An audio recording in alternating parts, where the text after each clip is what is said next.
Hi, and welcome to another episode of Shaken Not Burned. I'm Heather Dinwoody, and I'm joined today by my co-hosts Julia Battaro and Felicia Jackson. So, as with normal, we're going to kick off this episode with three big stories from recent news, and I'm going to start this week with something that caught my eye. I wouldn't say it's necessarily a breaking news story as such, but I did think it would be an interesting point of discussion. So, this was basically a story about some controversy that has arisen in the Canadian Arctic. The story spoke specifically about a little village called Pond Inlet, which is a very nice name, I think. So this is a small town, as I say, population about 1,600, mostly Inuit, and these people have been sort of relying mostly on hunting and fishing for their livelihoods for the past 4,000 odd years. And the debate that has kind of been sparked recently is about the idea of last chance tourism. So people rushing out to see the Arctic before it melts, which is a sad state of affairs to be in, but the Arctic is warming 4 times faster than the global average. And yeah, if you want to see it, this is really the last chance. So in in 2023, they had about 3,000 visitors to this village. It's forecast to rise in coming years, and each one of these people was paying around $15,000 for to travel on a cruise ship. And in Pond Inlet, food costs are about double what they are in the rest of Canada on average, and there's really high poverty rates. So this $15,000 per tourist is massively advantageous. I imagine that there is a pretty hefty portion taken by tourist operators. I don't really know. But increasingly, the locals are actually starting to rely on tourism. And this story was really talking about how it's kind of become a vicious cycle because these cruise ships have been seen to kind of disturb the wildlife, and we know that their fuel use will be contributing to global warming.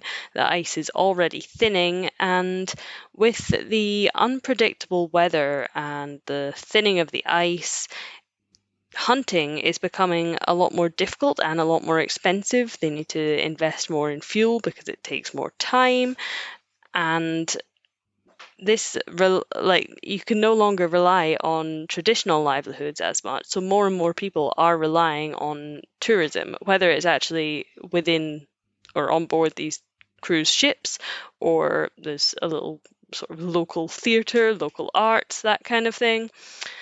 And the debate is really about whether or not we try and limit tourism or let it continue because people need it now more than ever to make a living, but at the same time it's only making their situation worse because it's going to drive more wildlife away. It's going to increase global warming.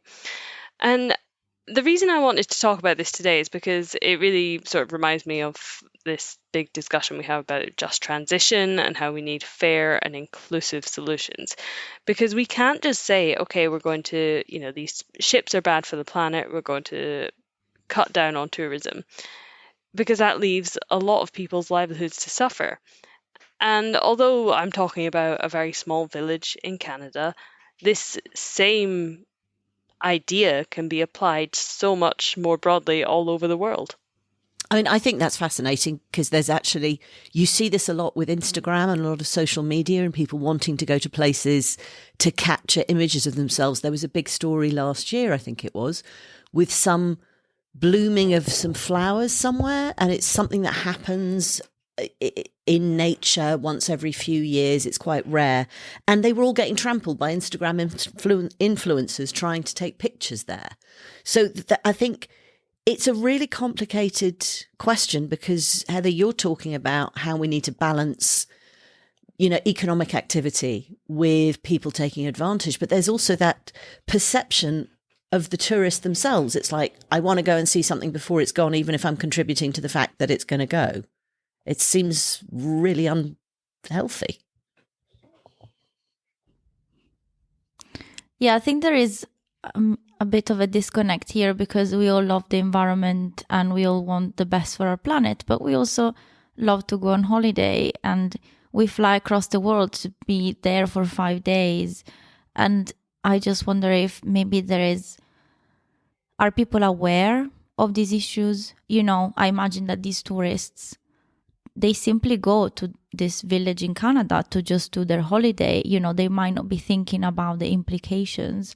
And I think perhaps if they're spending 15 grand on a week, they must be making a very deliberate decision to go and visit the Arctic. No, I just mean they don't think about the implications on the village. Like, they might not know that the challenges that the industry is facing. And I think maybe we need to rethink that the way that we do tourism. Well, I think it's particularly interesting when we're talking about the Arctic, because this idea of last chance tourism has kind of been coined by scholars. And that suggests to me that people very much do know how their activity is influencing the planet. And I wonder if sort of everyone kind of it's a bit of cognitive dissonance, really. I think everyone kind of has that, well, it's not me though, or it's not one person.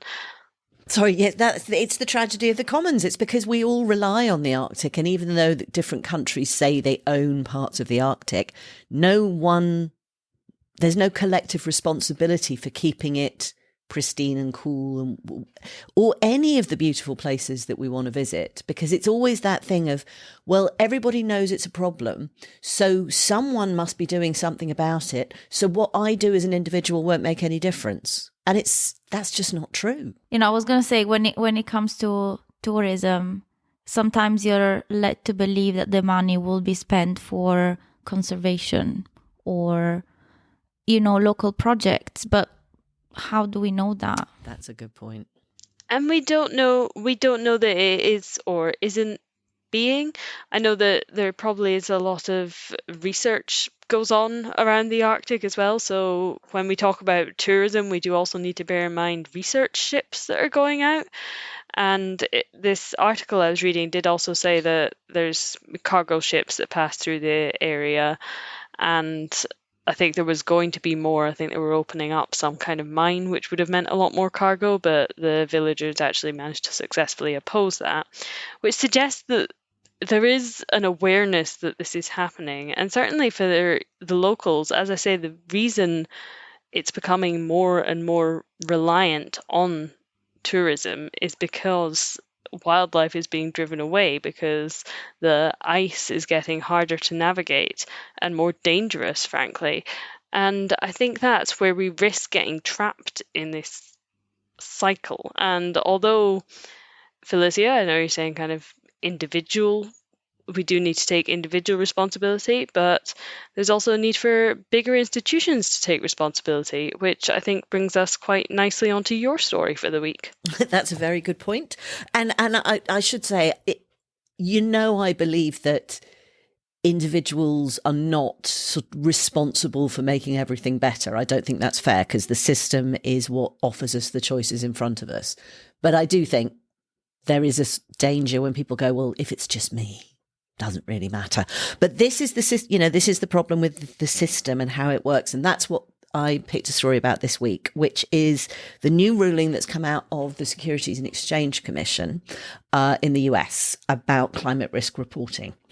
This has actually been under discussion for about 2 years. And I have to be honest, it was expected in March. I did not think it was actually going to come out, but they finally passed a rule about how climate risk should be reported. Interestingly enough, 3-2 on the committee that passed it, and again by political affiliation. What's really interesting to me about this is it's obviously vital that there is increased transparency and accountability on corporate performance, on what they're doing about greenhouse gas emissions, about climate risk. What's fascinating about this particular rule is a lot of the feedback, the response since it was published, is the expectation that both sides are planning on suing the SEC. There are some people planning on suing them because it's too weak, and some people are talking about suing them because, trade groups saying it's too strong. I think what's particularly interesting is there's been an argument that actually it's been watered down a lot, in large part because of corporate lobbying.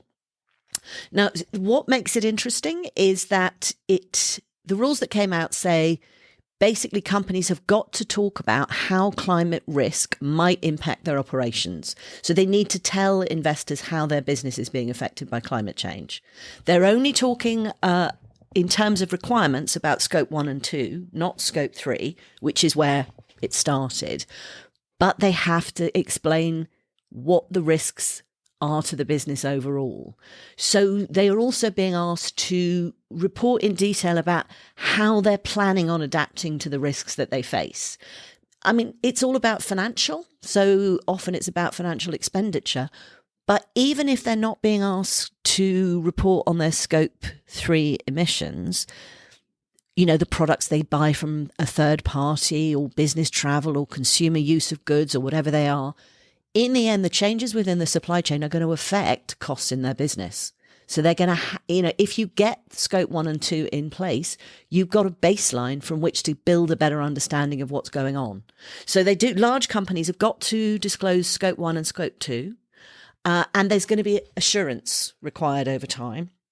The bit I think is really positive is the rules make a point about the role of management and the board in managing these risks. And it's making a statement saying, as a business, you as a board, you cannot ignore this. This is a strategic business imperative, and the board needs to use its oversight, which I think is really important. I'm depressed that they focus solely on financial materiality, because, what the SEC is doing is saying, yes, sustainability is important, but we talked last week, I think it was, about the European rules under ESRS, the fact that China's bringing in ESG regulations. We've got the International Sustainability Standards Board. The SEC is not aligned with that, and I think that's going to make it challenging for a lot of businesses. What I really hope is that, given the growth in multiple jurisdictional reporting requirements, that companies will go, you know what, it's easier to do the same thing in every jurisdiction. And hopefully that will push companies to be more transparent, because that leads to accountability. The thing that interests me most about it is this issue of potentially the SEC being sued for, I think there's 10 Republican states that have already got together and said they're going to sue on the grounds that the SEC is overreaching, moving beyond its purview. But the whole point is to make investors aware of risk. And what I thought was interesting about this was the way in which we're actually able to associate climate risk, just the physical climate risk, with costs. So I did see last year there was an attribution study. It was published in Nature, and it was actually looking at the cost of extreme weather. So over the last 20 years, they've come up with a number of 143 billion a year. That's actually likely to be on the low side, because often where extreme weather events are happening, there isn't that much data. A lot of stuff gets destroyed. There's also things that can't be factored in, like trauma or, loss of healthcare, loss of educational access, A lot of loss the of jobs. culture and heritage. Absolutely. What was amazing about this, though, was the World Economic Forum broke down what that actually meant. And it said that climate change is costing the world $16 million an hour. Now, if the SEC's approach is only going to be about financial risk, there you go. That's the financial risk. It's going to be allocated in different ways to different businesses, but they're expecting this number to go up to over 3 trillion a year by 2050. And that's about the cost of damage to infrastructure and property and agriculture and health.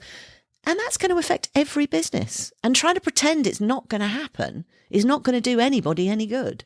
What I'm confused about here is, you mentioned before how these requirements are not aligned to other jurisdictions and also the ISSB and so on. It's like, why?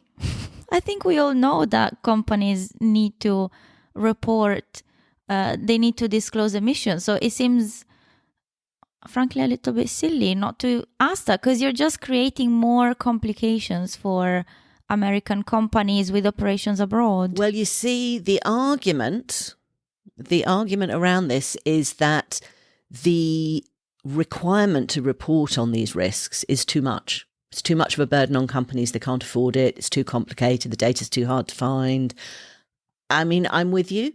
Anyone who is aware of the implications of climate change pretty much goes, yep, we need to know.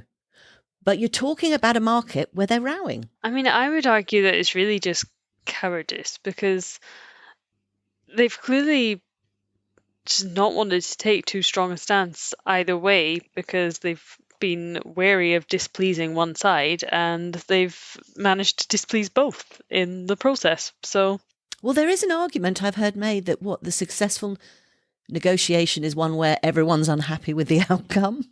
I mean, I don't necessarily think it's true, but it's an interesting perspective. So this is a perfect example, a textbook example of everyone is unhappy. I think that, ultimately, I imagine the SEC wants to benefit American companies and want to foster a simple life for the American corporate world. And guess what? They're not, because, if it's not aligned with other standards, then they're not really going to have to do double the work, because scope 1 and 2 emissions are already being required elsewhere. But, they will miss on crucial data to provide the full picture. I mean, that's the thing. I do think the companies that operate globally will probably just, they're not going to do an entirely different process for each different jurisdiction that they operate in. So I think there's every chance that they will go for the more thorough approach. But the companies that do just operate solely in America that are affected by the SEC's ruling and no other ruling, why would they? No, but the problem with that is they're not going to know what their risk is. That's the whole point. I mean, one of the accusations I think that was made was that this is a progressive policy. The idea that this is a political move. But it's about risk management. And anyone who's run a business needs to know that you need to know what your strengths are, what your weaknesses are. Well, you know what? Maybe this is a process of natural selection, because the ones who are daft enough not to take it seriously will get weeded out, and we'll be left with the ones who are looking at the risk and doing something good for the world. Well, now that's a lovely way of looking at this on a sort of more holistic basis. But don't forget, those companies, they employ people. They're part of the economy. That's why it behooves governments to actually get together and go, if you want a stable economy and you want a stable future, you have to create a framework where companies will do what they need to do, because in the short term, they're not incentivized to do it. They're not going to do it. You do make a good point. I forgot about the many, many millions of employees, but there you go. I suppose, speaking of companies that might take a more positive approach, shall we turn to Julia's story to finish off? Yes, this is a complete change of pace and direction. I am today bringing what I believe is a bit of a fun story.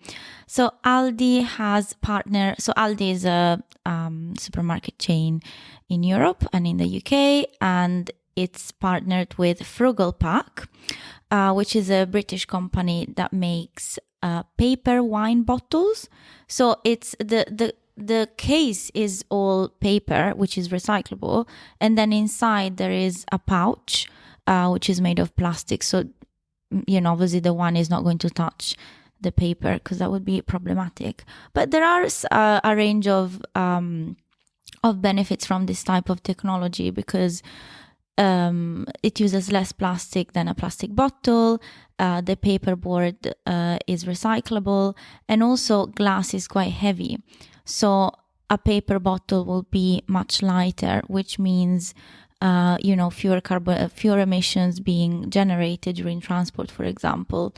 And so I think that it's, I find it really interesting as well, because Aldi is a budget supermarket chain. So, this product is being available at a very reasonable price. And so I think that it's really democratizing this type of new designs. But yeah, it would be interesting to know what you think. I do have one question. So you're describing something that is made out of paper with a pouch inside. Why is that different from the wine boxes that you have always been able, or as far back as I can remember, you've been able to get boxes of wine, and I don't really see how it's different other than being bottle shaped. That's a really good point, and it hadn't crossed my I mind. would say that. I did not think about it. But do you know what I think it might be? It's because boxed wine always had a bit of a reputation for not being very good. So maybe the idea is to make it look more like a wine bottle so people will feel better about buying it. It's also less, right? Because the boxes are huge. I mean, I'm not trying to dismiss its credentials or anything. There might be some wonderful extra benefit that I've just failed to spot. But that was the first thing that sprang to my mind, was just a little bit of confusion about how it's different.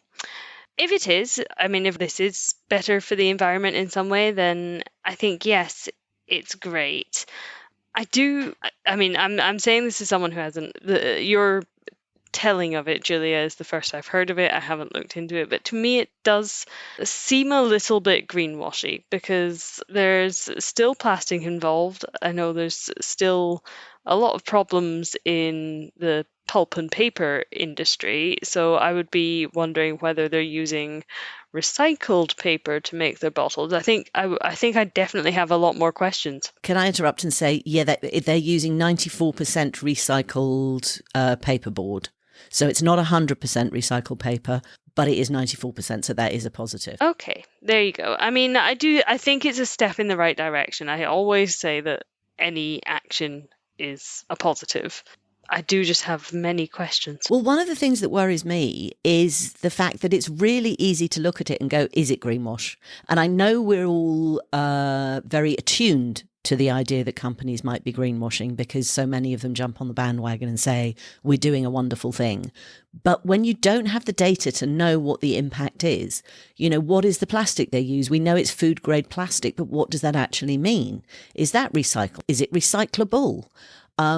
Is this a one-off? Is this going to be extended to other lines? Because it's only for a couple of bottles. Well, what do you call a bottle when it's not a bottle? Papers? A vintage? Yes, that'll work. That will work. A vessel. Yeah, possibly. I do also think, and I know we talk a bit about greenwashing, green hushing in terms of maybe how companies are reporting things. I know greenwashing is a massive issue in terms of, you know, we want consumers to be empowered to buy things that they believe in. But actually, I think even if something could be greenwash, not talking about it could be green hush. I actually think the line is a lot more blurred than we think, because I know, you know, some of my friends, and they'll say, oh, I discovered this recyclable version of XYZ, but I hadn't realized that the normal version wasn't recyclable. And I think as we have cracked down on the language used around greenwashing so that you can't just say, oh, this one, you know, in that kind of way that people say, oh, this is nut free, when it would be weird if it even had nuts in the first place. So I think some people almost learn about an issue only when something is done about it. So I think when people see these paper bottles on Aldi's shelves, that might encourage them to look into their regular bottles and what's wrong with those. Yeah, that's a really good point. Yeah. Well, this is very much what we talk about in terms of the circular economy. You design things in a different way using materials that are either different or you use them in a different way, so that at the end of life, those consumer products or you know, business products can actually be taken apart and recycled again, reused, repurposed. Yeah, I think it's, to me, it signifies, you know, it suggests the emergence of new products and new ways of, you know, clearly designers are out there rethinking. I do like the fact that Aldi has done this in partnership with a company. Is it a startup, did you say? Even if they're not a startup, like, is this what they do? They're a sustainable packaging company. There you go. So I really like that, actually. I think it's quite important that we are supporting, I say we as if I own a business and could make these partnerships, but I like that Aldi, instead of just saying, oh, paper bottles, I'm sure we could make that up, they are supporting a company that specializes in sustainable packaging, because I think that's a really good way of building something up and hopefully getting others on board as well. Yeah, and what I love is obviously it's UK based, so I'm a huge fan of pushing through and supporting the whole startup community, especially in sustainability, in companies finding new opportunities and new ways of doing things and actually seeing them grow. Because I just had a look at Frugal Pack and it only launched in 2020 and they've got their bottle and they've got their cup, but they're doing really interesting stuff. Yeah, I think another thought I had about the benefits of lighter packaging for wine is that, you know, if you go to a supermarket here in the UK, in the wine aisle, there is wine from all over the world, from New Zealand, South Africa, South America. So, I mean, ideally, we should perhaps focus on selling wine that comes from closer sources, because obviously there is a huge footprint linked to it. Sorry, you've just set me on another train of questioning, because I imagine if you've got wine that is being produced in, let's go, South Africa, so it's probably being bottled there and then transported over, in which case you're saying...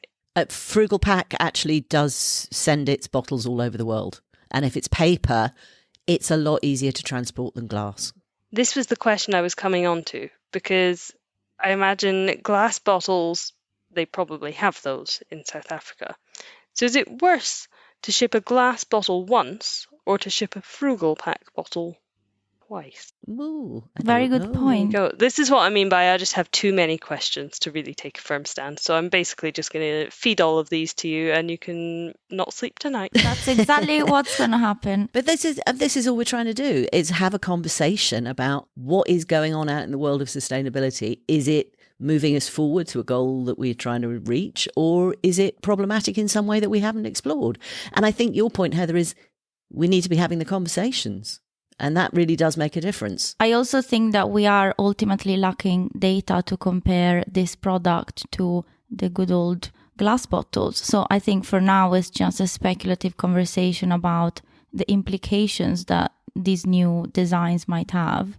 And then, yeah, hopefully moving forward, someone will collect that data and make these comparisons to decide what's best. Well, can I just say, this is my point about the SEC rulings and climate risk reporting and having to do stuff in the supply chain, because the only way you're going to get the data that you need from all of these different industries is when somebody tells them they have to tell us. You go in there wagging your finger, Fee. I'd like to see it. Aldi, let us know. If you're listening, let us know which one works best. Well, this has been a lovely speculative conversation, and thank you both for joining me, but I think that's about time to wrap up this part of the show.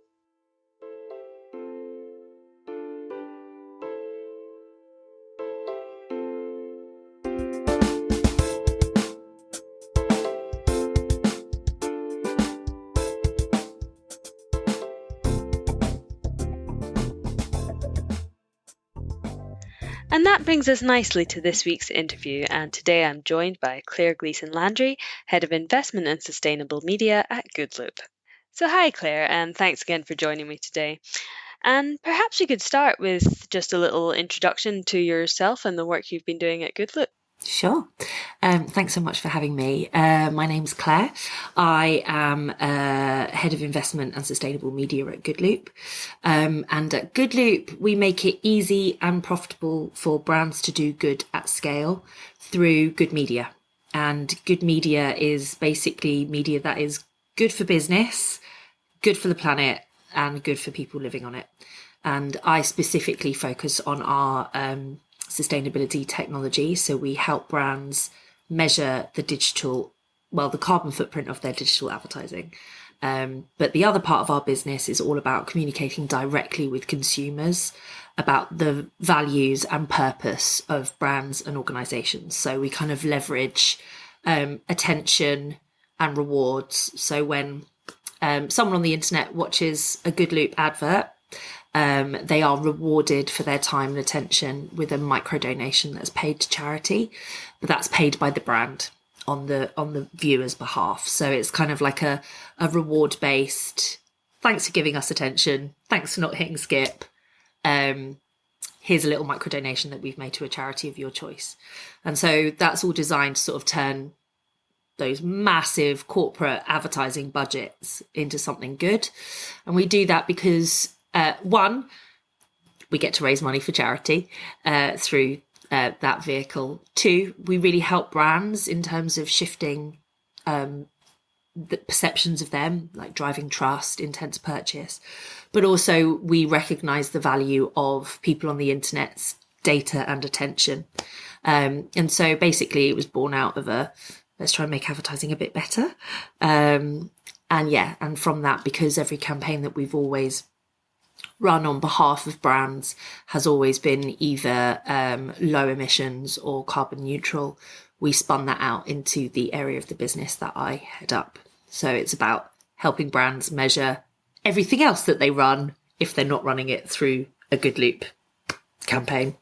So it's designed to sort of all slot together so that brands can be accountable for the emissions that their advertising generates, which is a sort of area that not many people know about.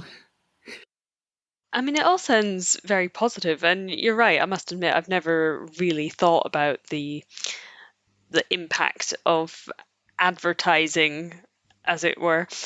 But I wonder, I mean, why do you feel this work is so important rather than just being a nice to have? And why now? Yeah, I mean, $500 billion of advertising revenue flows around the planet every year. And most of that money is going to big monoliths like Facebook, Meta, Google, Amazon. And let's face it, they're probably not the most responsible when it comes to like planet, society. Allegedly, we'll say. Yeah, we'll chuck an allegedly. alleged in there. Yeah, I mean, those are just, huge corporate monoliths that are designed to suck up as much ad revenue, and they don't really care what they do with it as long as they make that revenue, right? And for us, we wanted to create advertising that didn't follow you around the internet, didn't annoy you, had a genuine purpose and a genuine value exchange so that, people could engage with advertising more meaningfully. And I think if you think a lot about sort of advertising from your childhood, you can probably still remember a lot of jingles and things like that. And, advertising used to have a really core place in a lot of people's subconsciouses, and advertising isn't going away. So I guess when there's a huge amount of advertising budget revenue sloshing around, we very much sort of have this ambition to turn as much of that as possible into something good. Because, as I was saying, consumers want brands to be reflective of their values. Consumers, people, referring to them as consumers, people, humans, they buy brands, they access brands, they make choices based on their own feelings and values. People aren't going to suddenly stop buying dishwasher tablets, for example, but they might pay more, or they might prioritize a more sustainable brand because it's reflective of what they care about. So it's about tapping into that and understanding people first, what people's motivators are. And then because there's this sort of reward-based mechanic that we have with our display solution, it serves a purpose at a time when, people can't make as many donations to charity, times are tough. It's really frictionless in terms of like doing a bit of good. And you get that kind of do-good high that, it's psychologically proven that, when you do something good, you feel good. So it's kind of win-win. That's the principle of it.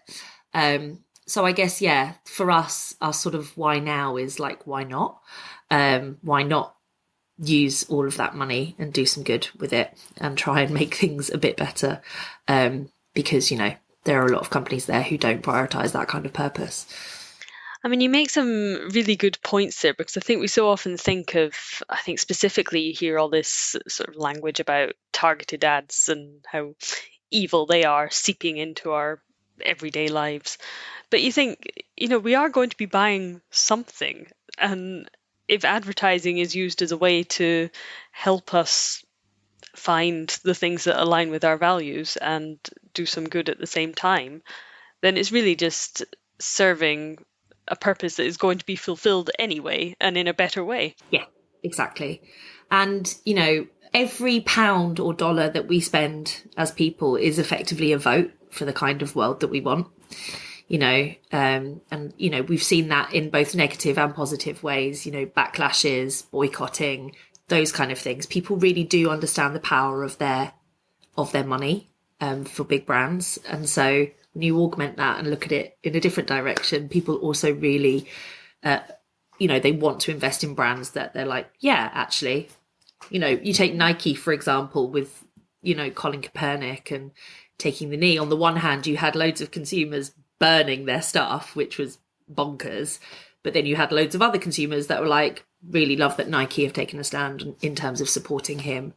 I'll continue to buy from Nike or whatever. So those kind of like the halo effect of those kind of things can work both ways. And I think people are a lot more astute now about the value of their data and their eyeballs. And those adverts that follow you around the internet are the antithesis of what a good advertising experience is. And so if you can provide good advertising experiences, then better, you know, it's better for everyone. Brands see the value in it and consumers are like, oh, this is actually quite nice. I've not been hounded. My data has not been sort of sold to the highest bidder, and I'm not being capitalised upon. This feels like a good advert to see for me. It's reflective of my values. Yes, I might buy that brand of cheese. I don't know. We don't actually have that many cheese advertisers that work with us. Chocolate. Let's go with chocolate. But yeah, so that's kind of the principles of it all. I think that's what's so exciting about this, really, is that it does benefit everyone, because, you know, sometimes some of the sustainable initiatives we hear of, it can be quite difficult to get brands on board. But I suppose in your case, the brands are seeing the value of, they can get in front of consumers that align with what they're doing. They can show themselves to be doing some good. And then for consumers as well, and I'm going to follow in your footsteps and say people rather than consumers. Yeah. For people as well, it's empowering, because it can feel quite difficult to be making sustainable choices. And as you say, if you can cast your vote, that's a really big thing, and it lets people know that the actions they take and the products they buy can really make a difference. Totally.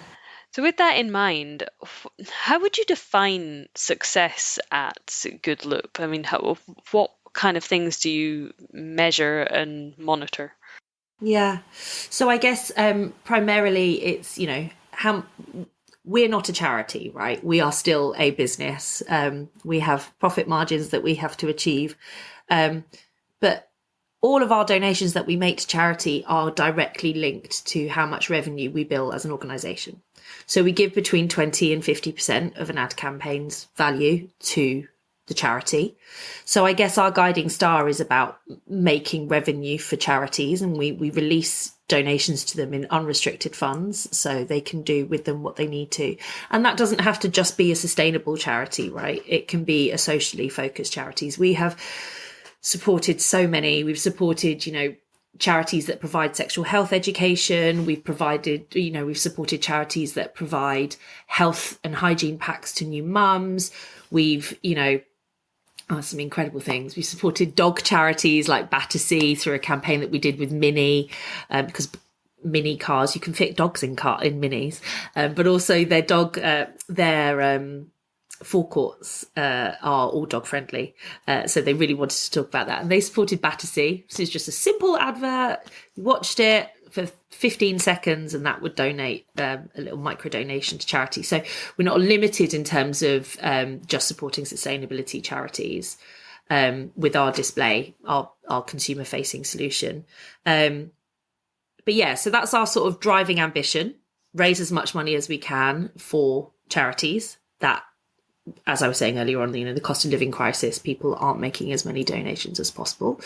But also a lot of brands have partnerships with charities that they don't really get many opportunities to talk about.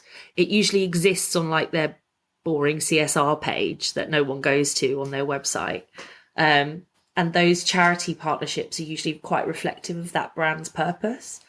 So yeah, it's about raising as much money as possible for charity, but also about providing good advertising experiences. There is, the abundance of advertising that happens online is annoying, can be annoying, but also it's absolutely essential in order to fund a free internet. And so that's the trade-off as well. So when we work with publishers and with brands, we ensure that the charity's getting paid, we're obviously taking a margin, but then also that the publisher gets paid a fair price as well. Because the race to the bottom in advertising, caused by the proliferation of more and more ad slots available to buy, the value has completely gone out of that. My previous job before Good Loop was at The Guardian, so we were right at the coalface of like any amazing news story that was box office in terms of traffic, for example. Millions of people coming to read an article about Trump, for example. Brands didn't want to fund that. They defunded it by blocking, Trump goes onto a block list that they have and they're like, we don't want to be around Trump articles, thanks.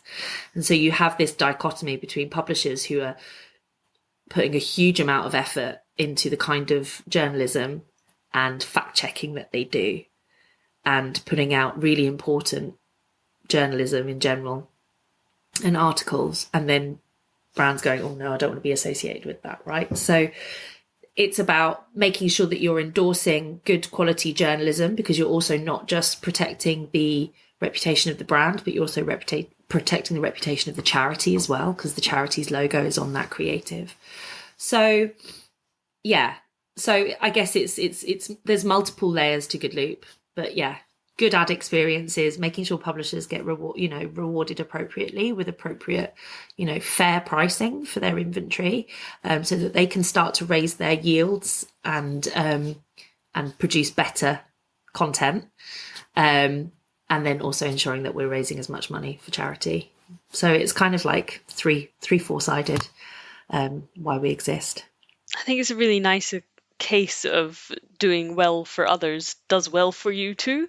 I always say I don't really believe in karma in any sort of spiritual sense of the world, but I'm like, you know what, if you go out and you're nice to people and you try and do some good, it tends to come back around. And you get more with honey than vinegar, so I like that. Yeah. And have you got any big upcoming plans or milestones that you're working towards at the moment?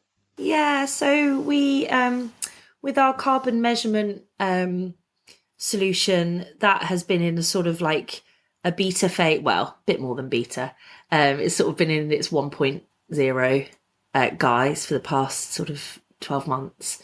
And so we have lots of exciting plans with that for this year, and how that can be, improved, expanded not just to sort of score based on carbon. How do brands know that they are investing in journalism that's accessible, for example? Like, blindness, deafness, affects a huge amount of people, and the internet isn't for them. We're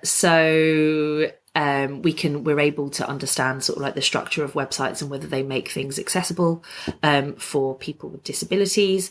Also ensuring that brands are funding minority-owned publishers as well. Making a commitment to communities that also quite often end up falling foul of these block lists that run. LGBTQIA might be on a block list because a brand doesn't want to be associated with anything bad that's happened to someone LGBTQIA, but that obviously incorporates anything positive as well, because it's a very sort of blunt way of defunding. So, and a lot of brands and media agencies set targets of investment into minority-owned publishers, but how do they know how much they're doing? So there's a lot of sort of extra layers that you can apply to that kind of data that we already gather when it comes to scoring publishers from a carbon perspective, and also brands from their investment perspective, and making sure that they are not just prioritizing one good ESG, for example, that they're not just prioritizing environmental, but they're also prioritizing social as well. So we've got a lot of plans this year, but I can't really talk about them until about June. That's entirely fair. We will look forward to June.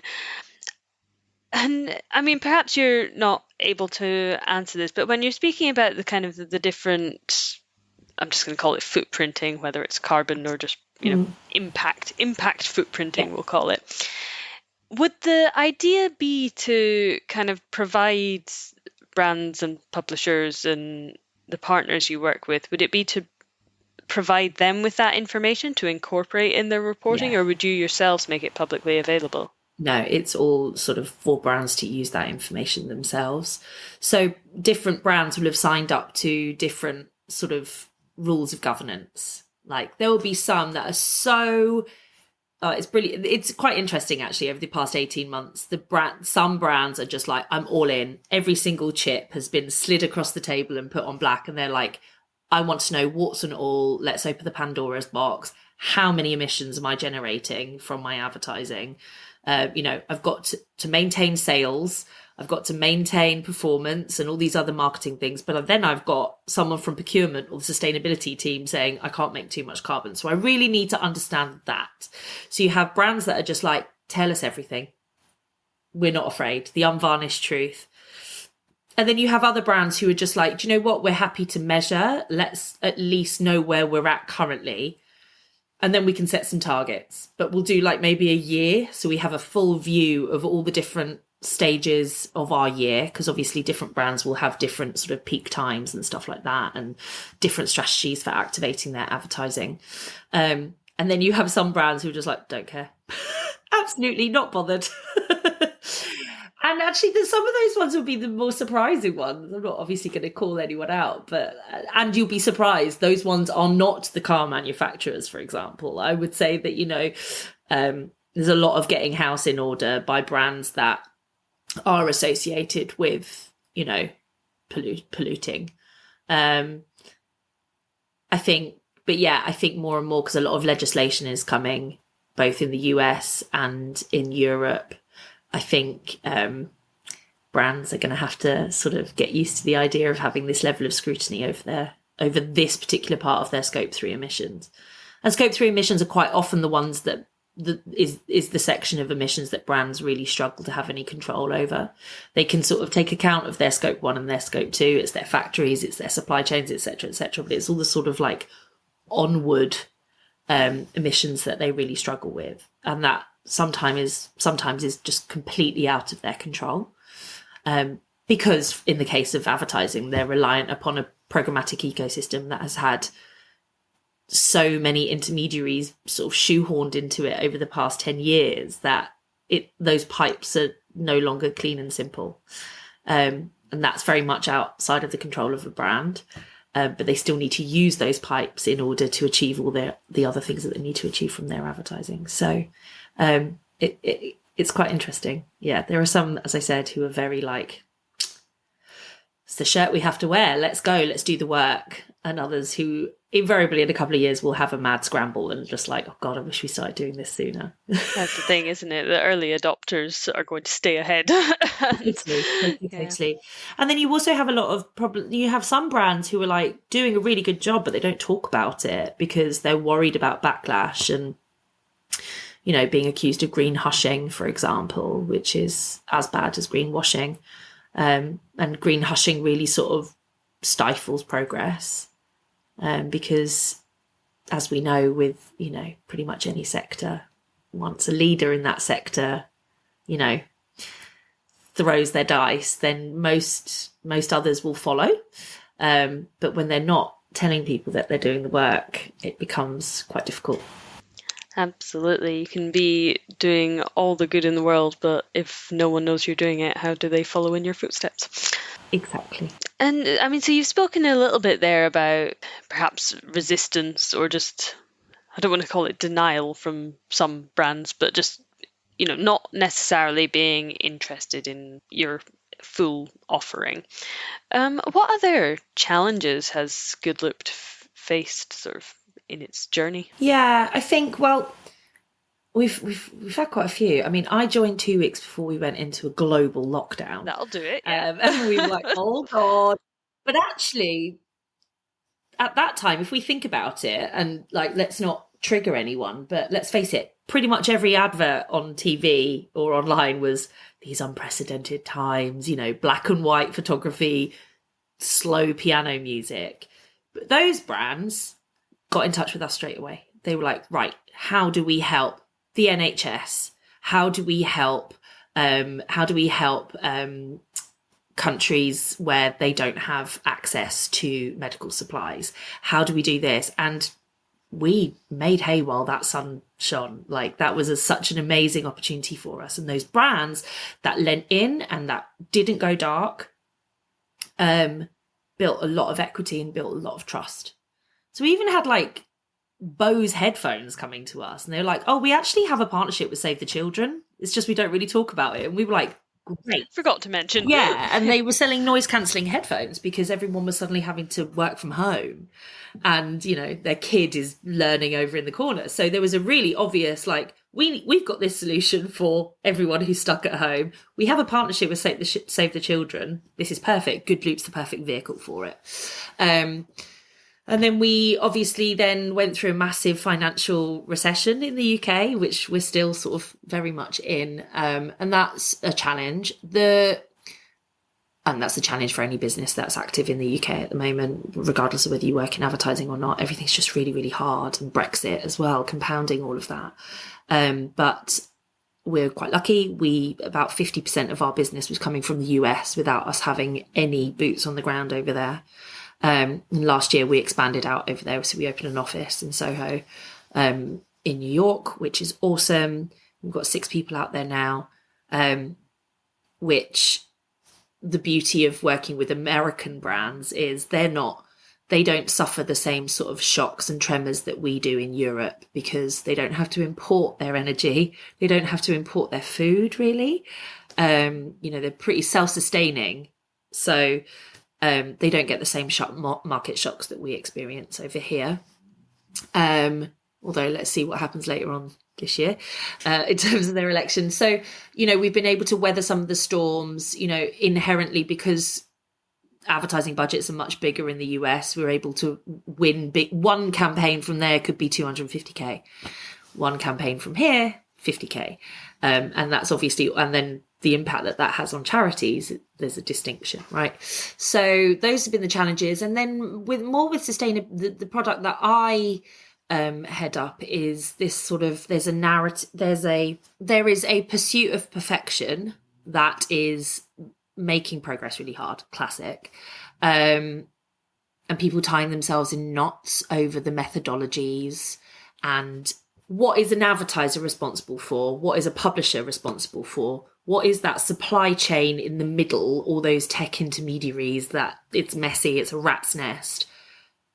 Are publishers responsible for the device that a consumer sees that content and that advert on? Is an advertiser responsible for that? How is that device disposed of? Like all those things. So you can get very much into the weeds, which can be really, really boring for a start, but also it's sort of like it hampers progress. So I've been on various working groups now for over 18 months, and I still feel like some of the same conversations are still happening. And then also, we can't evolve the product until we get investment, right? And people start using it. It's a massive outlay to put like resource onto improving and, changing products through user feedback, for example. And if people aren't using it, then because it's not perfect yet, and we're like, this is so nascent, like none of us know what the perfect way is. We can only figure it out once we start experimenting. So can you start experimenting, please? Because again, like green hushing, we've got to do the work. We've got to tell people about it to encourage a total mindset shift. So those are some of the challenges that we have. But we're quite lucky our industry is sort of coalescing around a pretty standard framework now. So all those working groups I've been sitting on for the past 18 months, I do think we're going to come to some kind of like line in the sand at some point in the next couple of months, which will be really good.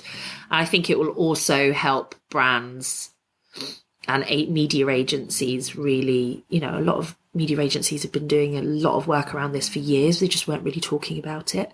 And so I think it will give everyone even more momentum, and just having that consistency will really, really help.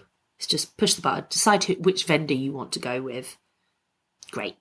we're going with this company because we like the people there more, or we also buy our media through them, e.g. like Goodloop.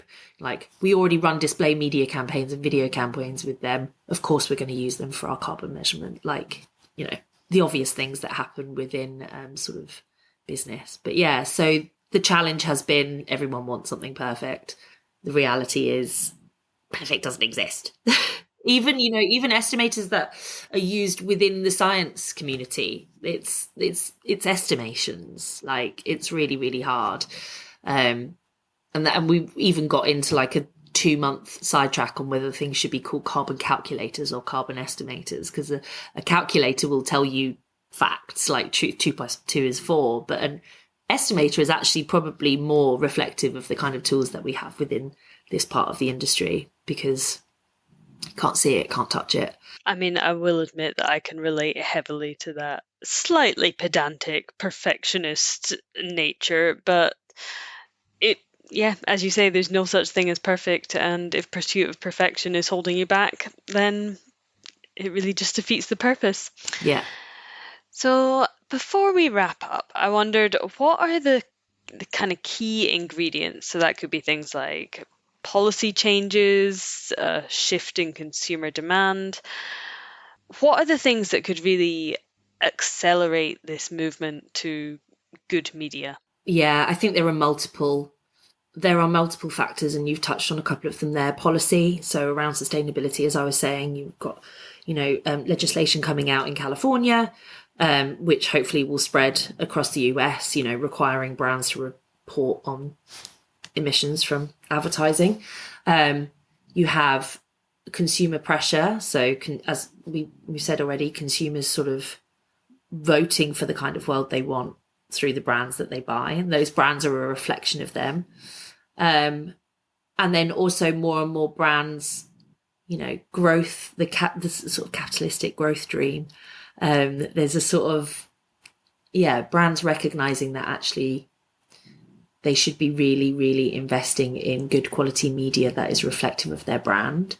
So great example is, say, for example, one that I really, really remember, and this didn't happen, but like wonderful Nationwide Building Society did a campaign around bullying and harassment of their staff during the pandemic, when, everyone couldn't go into a branch, blah, blah, blah. It's like a really beautiful campaign that's really well intentioned, like that, showing up on a website that goes out of its way to troll people, for example. There has to be a complete connection between what a brand says it stands for versus where it shows up, and how consumers then feel about that brand. Or it's, you just basically want to have that sort of hand in glove understanding that people are smart, and they will just as quickly call out a brand for making a mistake as they will for when a brand does something good and right. And I think brands are recognizing more and more that goes into everyone's purchasing decisions. Like, what do we stand for? How are we doing it? How can we improve? And I think that's what will sort of hopefully help. I'm not going to say that advertising is going to save the world, but I mean, I wish it did. It all comes together, though, doesn't yeah, it? and I think also advertising has an incredible amount of influence.